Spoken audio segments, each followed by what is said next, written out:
Hoy llega el turno de Robert Kiyosaki, un autor, empresario y orador motivacional, conocido por su trabajo en el campo de la educación financiera y la inversión. Es especialmente famoso por su libro Padre Rico, Padre Pobre, que se ha convertido en un bestseller internacional y ha tenido un gran impacto en la forma en la que las personas piensan sobre el dinero y la inversión. Para no perderte videos como este en el futuro, suscríbete y activa las notificaciones haciendo clic en la campanita antes de comenzar a ver el video. Mayormente, Kiyosaki promueve la idea de la educación financiera y la importancia de la inversión en activos que generen ingresos pasivos. Y algo de eso dice ahora.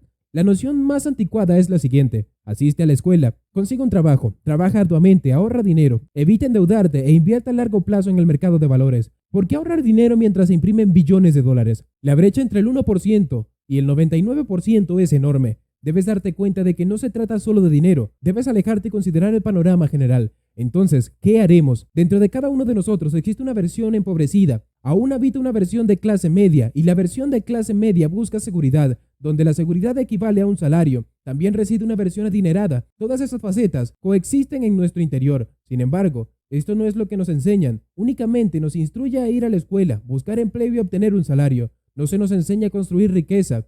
Si has leído el libro Padre Rico, Padre Pobre, recordarás que mi padre rico se negaba a pagarme un salario. Él argumentaba que un salario es lo peor que te pueden dar en la vida. Sostenía, el momento en el que recibes un salario te conviertes en un empleado, lo que representa una programación. Por lo tanto, mi padre rico nunca me otorgó un salario. Esta situación enloquecía a mi padre pobre, que era el empleado público. Decía, debes pagar a las personas, debes darles un salario.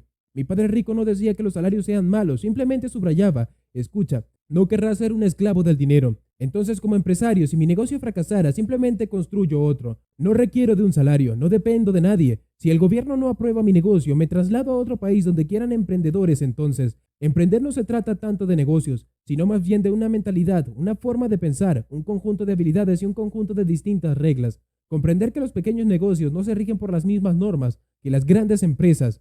El espíritu emprendedor, en primer lugar, se trata de una mentalidad, habilidad y reglas diferentes. Dependiendo de si eres empleado o dueño de un pequeño negocio, las reglas varían, la mentalidad diferente, las habilidades varían. Si pudieras decir una sola cosa a alguien que nunca ha sido emprendedor y ha estado pensando en dar el salto a convertirse en uno, me gustaría compartir mi propia experiencia. Mi último pago de nómina, aún no lo recuerdo con claridad. Fue uno de los días más desafiantes y al mismo tiempo uno de los más destacados de mi vida. Estaba en Puerto Rico, trabajando para Xerox, y mi superior me entregó mi último cheque. No era un sueldo, sino un bono de alrededor de $30,000 antes de impuestos. El único inconveniente era ese. Entonces tenía ese cheque en mis manos y pensé, Dios mío, me entusiasmé, pero también me asusté. En ese momento, otro compañero llamado John se acercó a mí y me dijo, ¿volverás? Le pregunté, ¿por qué? Y él respondió, porque fracasarás.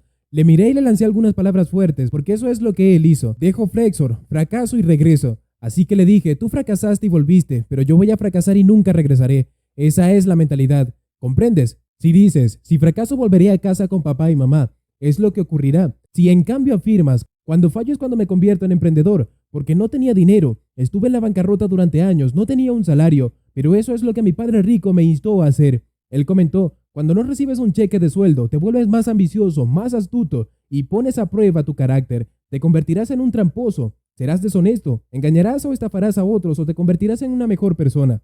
Es la verdadera ventaja de ser un emprendedor. Descubres quién eres realmente cuando no tienes nada. Siempre debes ver el panorama general. Muchas personas se preguntan, ¿qué me depara el futuro? Pero cuando observas la imagen completa te das cuenta de que cuando algo malo sucede, también hay algo bueno que vendrá. Sin embargo, debes estar preparado para lo que sea y lo que venga. Si piensas, los próximos 20 años serán iguales a mis últimos 20, deberías de estar preocupado. Cuando tú y yo vamos al mercado, comprobamos la fecha de caducidad de un cartón de leche, pero la mayoría de las personas no consideran la fecha de caducidad de sus propias mentes. En lugar de huir de la deuda, yo la abrazo.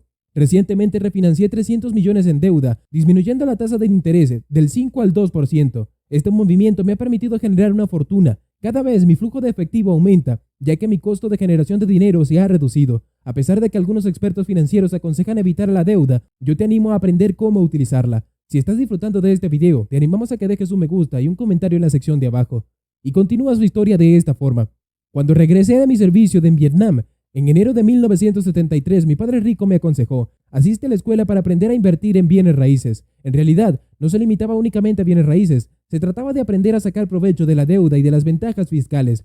La deuda y los impuestos enriquecen a los acaudalados, pero empobrecen aún más a la clase media y a los menos afortunados. incluso a profesionales ricos como médicos y abogados. Enfrentan dificultades sin entender por qué. Los médicos están teniendo problemas. Sí, han generado mayores ingresos, pero llevan a casa una suma menor. Hace poco mi médico me compartió emocionado. ¿Adivina qué? Finalmente gané $1.000.000. Entonces le pregunté, ¿cuánto pagaste en impuestos? Él me respondió $750,000 en impuestos. Por lo tanto, su ingreso neto ronda de los $400,000, lo cual no está mal. No obstante, cuando yo genero $1.000.000, me quedo con la totalidad de la suma. La razón es que no trabajo por dinero. La primera enseñanza de mi padre rico es que los individuos acaudalados no laboran por dinero. En su lugar, creamos negocios y adquirimos bienes raíces como emprendedores. No invertimos en la bolsa de valores, ya que al ser un empresario tengo un mayor control sobre mis ingresos y los impuestos que debo pagar. Como empresario e inversor de bienes raíces, puedo reducir al mínimo mis obligaciones fiscales y en muchos casos no debo abonar impuestos. De esta manera, cuando genero, por ejemplo, $1.000.000 como empresario, lo invierto inmediatamente en bienes raíces y obtengo un retorno de 4-1. Si invierto $1.000.000 en bienes raíces, el banco me otorga 4 millones.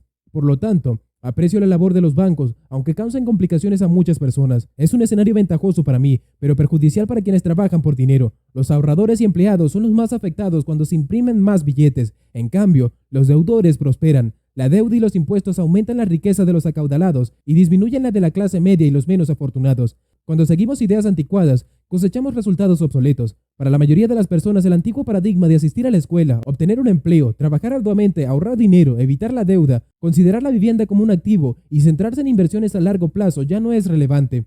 El mundo cambió en 1971, cuando Nixon abandonó el patrón de oro y el dinero se convirtió en deuda. Hoy, la educación es obsoleta debido a la rápida duplicación de la información según la ley de Moore. Al salir de la escuela te vuelves obsoleto actualmente. El banco no quiere tu dinero, ya que están imprimiendo más, lo que causa burbujas en la bolsa y el mercado inmobiliario. La mayoría de los emprendedores reales enfrentan la realidad que simplemente ganar dinero no es suficiente. La mayoría de los propietarios de pequeños negocios son autoempleados, no verdaderos empresarios, y terminan pagando los impuestos más altos. Realmente, lo que estamos abordando aquí es que no existe tal cosa como una mala economía, ya que todos tenemos una economía externa y también una economía interna. El verdadero poder reside en transformar nuestra economía interna. En mi caso, puedo reconocer tanto lo positivo como lo negativo sin que me afecte realmente, porque de todas formas alcanzaré la riqueza. Sin embargo, una persona con una economía interna limitada solo puede culpar a la economía externa porque no sabe cómo generar ingresos en cualquier entorno económico.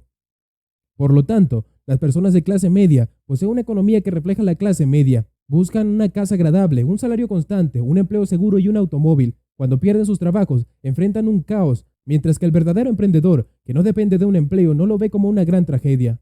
La idea principal que quiero transmitir es lo que me enseñó Buckminster Fuller. Siempre hay dos perspectivas, por lo tanto, si crees que la economía está mal, es porque tu economía interna no es sólida. Si consideras que el campo estable es fundamental, te sentirás inquieto cuando observes una economía sin empleos. La diferencia radica en el control, quién lo tiene y quién no. Yo como emprendedor poseo el control. Esto se refleja en mi enfoque interno, mientras que si fracaso en un intento, lo veo como una oportunidad para aprender y crecer aún más alto. Por otro lado, la persona promedio tiende a buscar soluciones externas, como tomar medicamentos para la ansiedad, cuando comete un error. Los errores en realidad son oportunidades para aprender y mejorar. El verdadero emprendedor, independientemente de las circunstancias, se vuelve más fuerte, mejor, más inteligente y más feliz. Por otro lado, las personas con una mentalidad interna más débil suelen temer lo peor, lo cual a menudo se cumple. Tener miedo a perder un trabajo, por ejemplo, generalmente conduce a su pérdida. Para un emprendedor, el primer trabajo es mantener el control interno, no un empleo.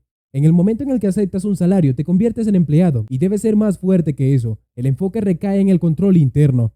¿Te ha gustado el contenido que hemos presentado? Sería genial si pudieras darnos un me gusta y suscribirte a nuestro canal, asegurándote de activar la campanita para que no te pierdas de ninguno de nuestros próximos videos. Hasta la próxima.